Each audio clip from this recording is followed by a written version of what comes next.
প্রিয় দর্শক, আসসালামু আলাইকুম। দর্শক, আপনাদের প্রীতি ও শুভেচ্ছা জানিয়ে শুরু করছি আমাদের আজকের প্রতিবেদন।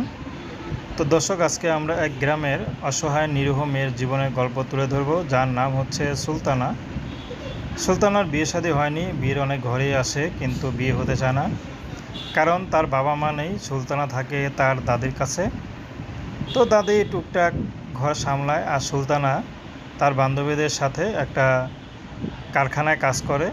তো গ্রামে যে কারখানাগুলো থাকে, তো সেই কারখানায় কাজ করে, সাঁতার কারখানায় সাঁতার লোগো ঠোগো বানায়, আরও বিভিন্ন অনেক কিছু বানায়। তো কাজ করে যা পায় তা দিয়ে কোনো মতে চলে। তো সুলতানার বিয়ে হচ্ছে না, কারণ বাবা মা নাই। তো সুলতানার ভরণ পোষণ ব্যবস্থা হচ্ছে না তেমন, বা সুলতানা যে টাকা পয়সা দিয়ে বিয়ে করবে সেই অবস্থাও নাই। তো এই জন্য সুলতানা এখন ইউটিউবে এসেছেন ভালো একটা জীবনসঙ্গীর আশায়।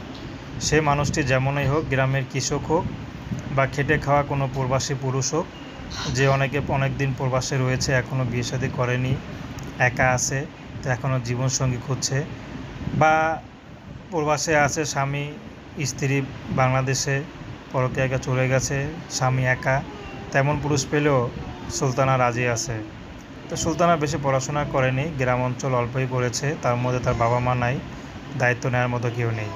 তো প্রেম ভালোবাসা সাহায্য সহযোগিতা বিয়ে শাদী করা একান্ত আপনাদের ব্যক্তিগত ব্যাপার। আসুন আমরা ৫ ওয়াক্ত নামাজ